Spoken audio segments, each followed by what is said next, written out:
Aujourd'hui, on se retrouve près de Tourcoing, dans ce cadre plutôt bucolique. Alors en fait, ici, c'est une ancienne ferme qui a été transformée en village d'artisans du Septentrion. On y trouve des potiers, des couturiers, des peintres, mais surtout, nous, on est venu rendre visite à Barbara. Alors, qui est Barbara? Eh bien, vous la connaissez peut-être sous le pseudo Ma Bulle Déco. Et oui, c'est elle qui fait des tutos pour 18h39. Aujourd'hui, elle a accepté de nous faire découvrir son univers. Suivez-moi.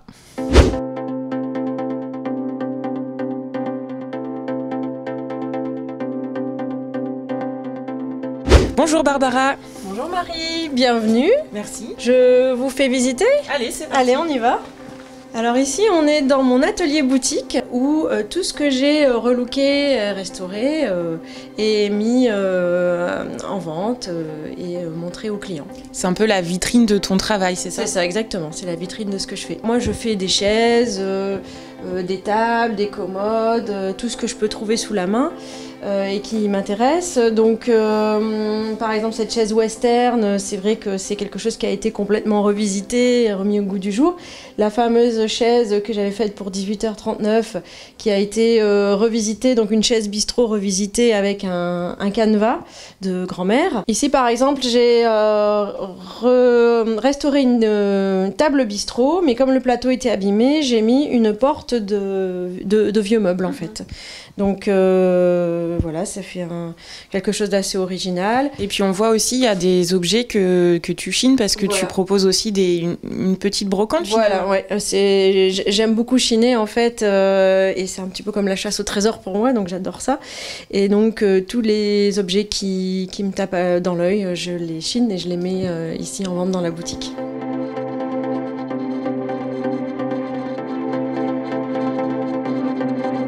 J'ai passé 15 ans dans la communication et ensuite, comme j'étais passionnée de bricolage et de décoration, j'ai commencé à bricoler pour moi et pour ma maison.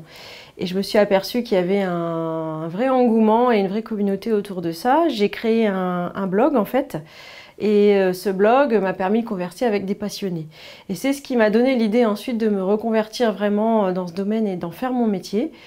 Et donc je me suis lancée dans la création de cette entreprise et ça fait maintenant 6 ans que l'entreprise existe. Je suis complètement autodidacte, j'ai pas suivi de formation dans le domaine, mais je me suis tellement toujours passionnée pour ça que j'ai beaucoup regardé de choses sur internet, des tutos, des vidéos, je me suis documentée.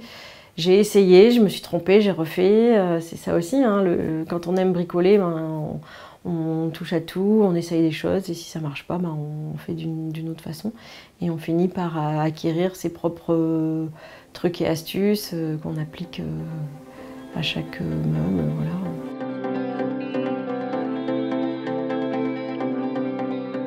Les gens sont de plus en plus soucieux de l'environnement et de ce qui est fait des déchets, etc. Ce qui plaît aussi, je le vois par rapport aux gens qui viennent ici, avec qui je travaille, c'est le côté je suis attachée à mes vieux meubles. C'est des meubles de famille qui ont une histoire et j'ai pas envie de les voir disparaître. Mais ils sont ringards. Donc il y a vraiment quelque chose à faire avec ça. Et c'est le côté aussi magique de l'avant-après, de se dire j'ai un vieux meuble en chêne, marron, pas beau, verni, et je vais en faire quelque chose avec des couleurs claires, quelque chose de gai qui va pouvoir réintégrer un intérieur moderne. Et ça, il y a le côté magique. Et les gens, souvent, ceux qui viennent à mes ateliers, sont étonnés du résultat qu'ils ont eux-mêmes produit.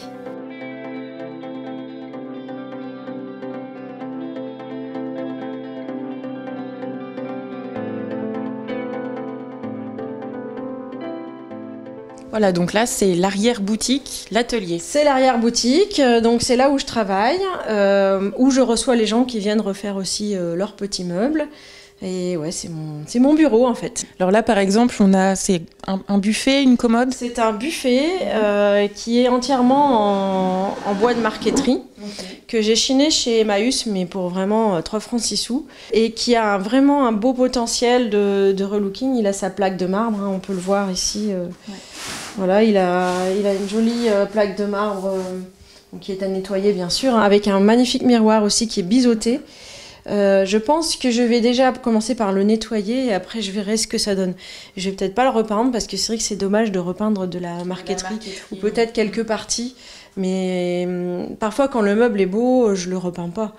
Il faut aussi savoir apprécier la beauté du meuble d'époque tel qu'il était. S'il n'y a pas besoin de le repeindre, on laisse comme ça. Hein. Là, il y a ton espace un peu bricolage, c'est ça ? C'est ça, mon établi que j'ai fait moi-même. C'est là où je range tous mes outils. C'est du do-it-yourself. Je l'ai fait entièrement à partir de bois de palette.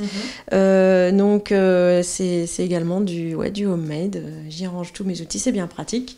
Donc, c'est pas une légende d'avoir ces outils accrochés là. C'est vraiment pratique. Ah oui. En fait, il faut être bien outillé. Pour relooker des meubles, il faut avoir les bons outils et surtout à portée de main.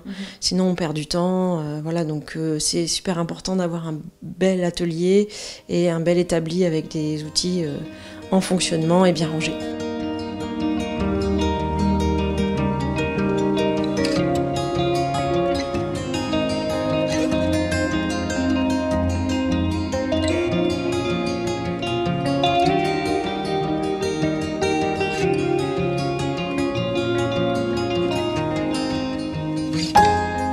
Une de tes activités aussi, c'est de proposer des ateliers pour les novices et les moins novices. Oui. Est-ce que tu peux nous expliquer comment tu fais ? Alors les gens viennent ici pour apprendre à relooker un meuble ou pour apprendre une technique de patine par exemple. Donc ça se passe ici, sur des tables... Qui ont bien vécu. Voilà, c'est ce qui fait tout leur charme. Et pour vous montrer un petit peu... la façon dont on travaille, moi je leur propose différents échantillons avec des effets, les effets cirés, les effets veinés, les effets à la bougie, etc. Ils choisissent ce qu'ils ont envie de faire. On essaye ensemble sur des morceaux de bois, de palette par exemple.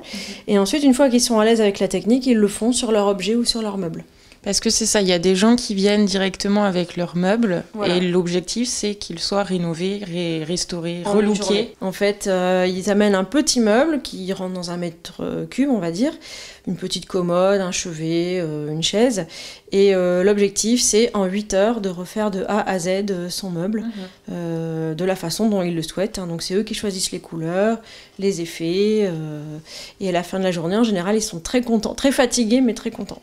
Et tu proposes aussi des ateliers pour les gens qui n'y connaissent vraiment rien et pour leur apprendre le b.a.-ba finalement. Ouais, parce qu'en fait, je me suis rendu compte que les gens n'osent pas forcément se lancer dans un relooking de meubles sans avoir les bases. Donc maintenant, je propose des ateliers découvertes où je vais leur expliquer quelles sont les différentes étapes, comment reconnaître les essences de bois, est-ce qu'il faut dessirer, décaper, et quels sont les outils à utiliser. Voilà. Et donc là, ça les rassure. Et ensuite, ils s'entraînent un petit peu et ils peuvent venir en atelier relooking de meubles en ayant toutes les informations à leur disposition.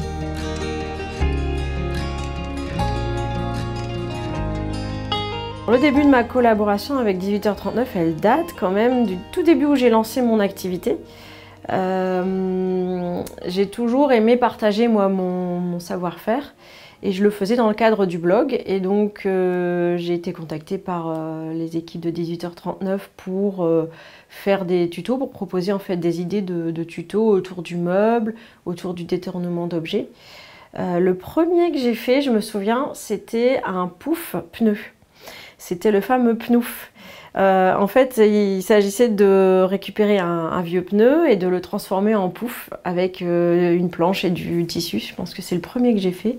Puis après, ça s'est enchaîné, il y en a eu plein. Il y a eu des meubles, il y a eu des objets, il y a eu des miroirs en bois flotté, des tournements de chaises, plein de choses. Merci Barbara de nous avoir accueillis.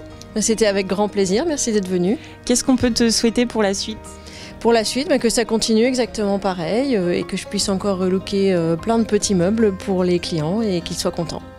Alors si justement vous souhaitez contacter Barbara pour faire un atelier ou tout simplement visiter sa boutique, on retrouve, c'est ça, tes coordonnées sur ton site. Sur le site internet, voilà, tout à fait, il y a l'adresse si vous voulez venir à la boutique. Sinon, je suis présente sur les réseaux sociaux, Facebook, Instagram. On mettra tout en barre d'infos, évidemment. Si vous avez liké ce reportage, N'hésitez pas à liker justement, abonnez-vous à notre chaîne si ce n'est pas déjà fait et dites-nous en commentaire, tiens, quel est votre meuble préféré? Oui, ça serait bien, c'est une bonne idée ça. À bientôt!